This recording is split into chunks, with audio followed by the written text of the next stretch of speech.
Channel पर हमने eco अस्वर्णीय Shakalya से ह्रस्वस्य सूत्र तक का अध्ययन कर लिया था और उस सूत्र में पदान्ते किम और अंतिम रूप बना था गौर्यौ।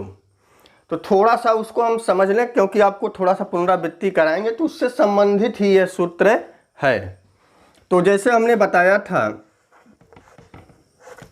कि गौरी शब्द को लिया था, पिछला वीडियो देखेंगे तो उसके अंत भाग में ये दिखेगा आपको गौरी प्लस औ, और तो यहाँ पर जो है पदांत का इक नहीं था, इसीलिए यहाँ पर संधि कार्य हुआ और जब संधि कार्य हो गया तो ई की जगह यह होकर क्या रूप बना था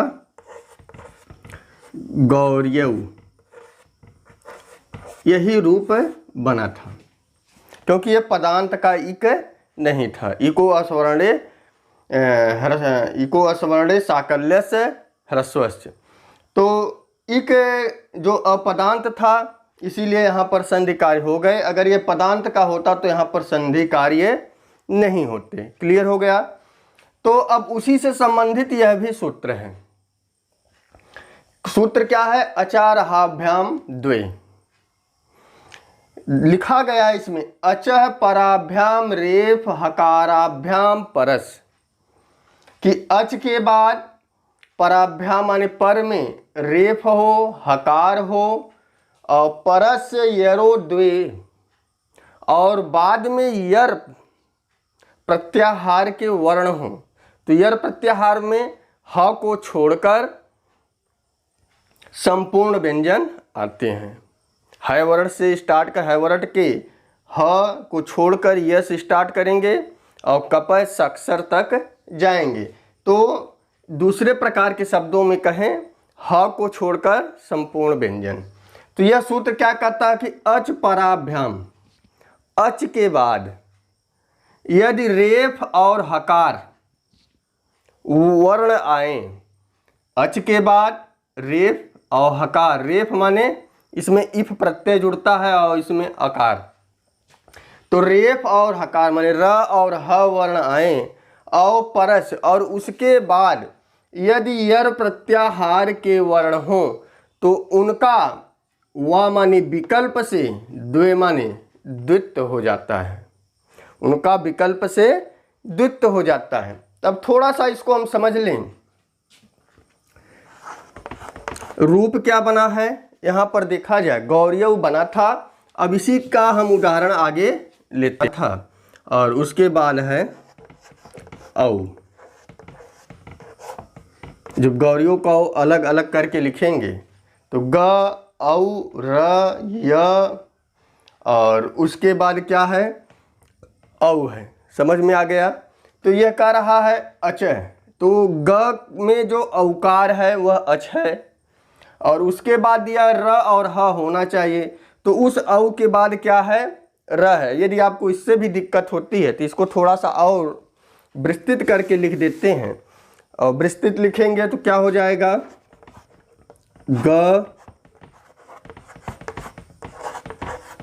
औ र य औ, यही है। अब यहाँ पर पूरा सूत्र इस पर लागू हो गया। अचोरहाभ्याम द्वे, कि अच पर में हो, अच पराभ्याम, अच के बाद यदि र और ह हो तो यहाँ पर औ के बाद र है और उसके बाद दिया है कि र और ह के बाद क्या होना चाहिए, यर प्रत्याहार का वर्ण होना चाहिए। तो यर प्रत्याहार के अंतर्गत यह आता था, तो उनका विकल्प से क्या हो जाए, द्वित्व हो जाए। जब द्वित्व हो जाएगा तो क्या बनेगा ग औ र। अब यह का द्वित्व हो जाएगा तो दो यह दिखाई पड़ेंगे और बनेगा औ। क्लियर हो गया। यह सूत्र बस यही किया कि उस यर का क्या हो गया, द्वित्व हो गया। जब द्वित्व हो जाएगा तो जब इसको वर्ण सम्मेलन करेंगे तो बनेगा गौर्यौ, गौर्यौ बनेगा। और जब इसको वर्ण सम्मेलन करेंगे तो यह भी क्या है गौर्यौ क्या बनेगा, गौर, और उसके बाद आधा य ये रूप बनेगा। दोनों रूप सही हैं, दोनों रूप क्या है, सही हैं। एक बना है अचारहाभ्याम द्वय से और एक जो है गुण संधि होकर बना है, इको यण संधि होकर रूप बना है। तो वर्णों की वाम गति होती है, तो ग में औ मिल गया, र में य मिला, तो आगे व्यंजन वर्ण था इसलिए र ऊपर चला गया, और यह आधा था तो औ आकर इसमें क्या मिला, तो यऊ बना। क्लियर हो गया। उसी तरह इसका भी वर्ण सम्मेलन हुआ। तो अब ऐसे शब्द आपको बहुत मिलेंगे, कहीं कहीं पर आप देखते होंगे कर्ता लिखा रहता है, क र ता। क में जो अकार दिखाई पड़ रहा है अच है, अच के बाद क्या है, र दिखाई पड़ रहा है।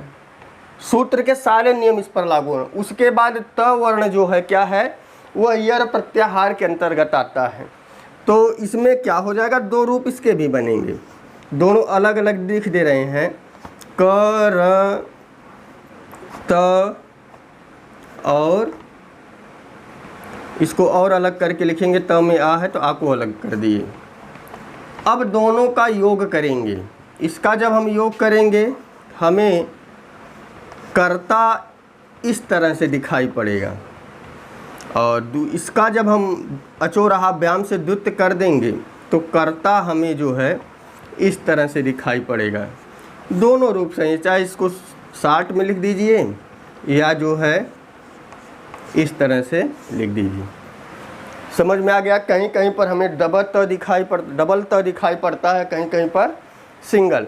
तो दोनों रूप क्या है, सही। यह वैकल्पिक रूप है और यह जो है अपना साधारण सा जो नियम हो लगता है उस प्रकार से बना हुआ शब्द है।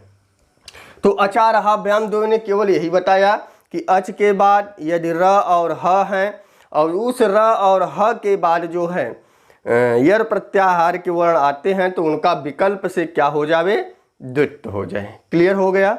अब हम चलते हैं अपने अगले सूत्र की तरफ, और अगला हमारा सूत्र है ऋत्यकः। अगला हमारा सूत्र क्या है, ऋत्यकः। यह भी जो है सूत्र बहुत छोटा है, केवल हमें इसमें समझना है। यह बताता है कि ऋति पर में हो और पदांत का अक हो। ऋति कहाँ हो, पर में हो, अर्थात संधि के बाद वाला जो पद होता है, शब्द होता है, वह पर वर्ण कहलाता है, और प्लस के पहले जो होता है वह पूर्व वर्ण कहलाता है। तो ऋति पर में हो और पदांता अक, और अक पूर्व वर्ण में हो, लेकिन वह अक कहाँ का हो, पद के अंत का हो, तो प्राक्वद्वा, तो वह पहले की तरह विकल्प से हो जावे। तो पहले की तरह कैसे हो जावे, तो थोड़ा सा हम सूत्र के माध्यम से समझें। तो आपने सूत्र पढ़ा था इको असवर्णे साकल्यस्य ह्रस्वस्य, जिसमें उसमें अ को क्या कर दिया गया था कि इक वर्ण है तो उसका क्या हो जाता था, ह्रस्व हो जाता था। उसके उदाहरण आपको बताए गए हैं पिछले वीडियो में। तो उसी की तरह क्या यह भी ह्रस्व करेगा, यह भी क्या करेगा, मात्राओं का ह्रस्व कर देगा। कैसे करेगा, जब उदाहरण से आपको बताया जाएगा तो आपको मालूम हो जाएगा। तो जैसे दिया है हम लेते हैं, एक शब्द है ब्रह्मा ऋषि।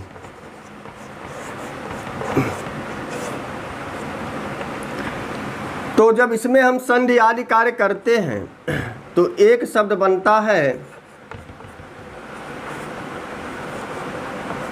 ब्रह्मर्षि, एक शब्द बनता है ब्रह्मर्षि आदि गुण से गुण होकर। क्लियर हो गया। तो जो यह है आ और री मिलेंगे तो यहाँ पर अ हो गया, और इधर उड़ रपर से र होकर अर आदेश होकर क्या बनता है, ब्रह्मर्षि बनता है। दूसरा है, अब इस सूत्र का इसमें प्रयोग करेंगे कि पदांत का क्या होना चाहिए, अक होना चाहिए। पदांत का ब्रह्म प्लस ऋषि बनेगा, पदांत का अक होगा तो ब्रह्म में जो अ है वह क्या है, पद के अंत का है। उसके बाद ऋति री वर्ण आ रहा है, तो उसका क्या हो जावे, विकल्प से ह्रस्व हो जावे, माने जैसा रूप था वैसा ही रूप प्रकृति भाव हो जाए। तो यह भी क्या किया, आ को इन्होंने ह्रस्व कर दिया तो नया रूप क्या बनेगा, ब्रह्म ऋषि। और ह्रस्व करने का प्रयोजन है कहीं हम जो है स्वर संधि न कर दें, तो ह्रस्व करने का कोई भी मतलब नहीं होता। ये सूत्र बहुत छोटा है। रीति परे पदांता अक, पदांत अक के बाद यदि रीति अर्थात री वर्ण आए तो वह क्या हो जाएगा, एक रूप यह बनेगा। वाद गुण से ब्रह्मर्षि रूप बना है, इसकी चर्चा पहले कर दी गई है। एक ब्रह्म ऋषि बनेगा और एक ब्रह्मर्षि बनेगा। क्लियर हो गया। तो यहाँ पर जो ब्रह्मा शब्द था वह क्या हो गया, ह्रस्व हो गया। क्लियर हो गया।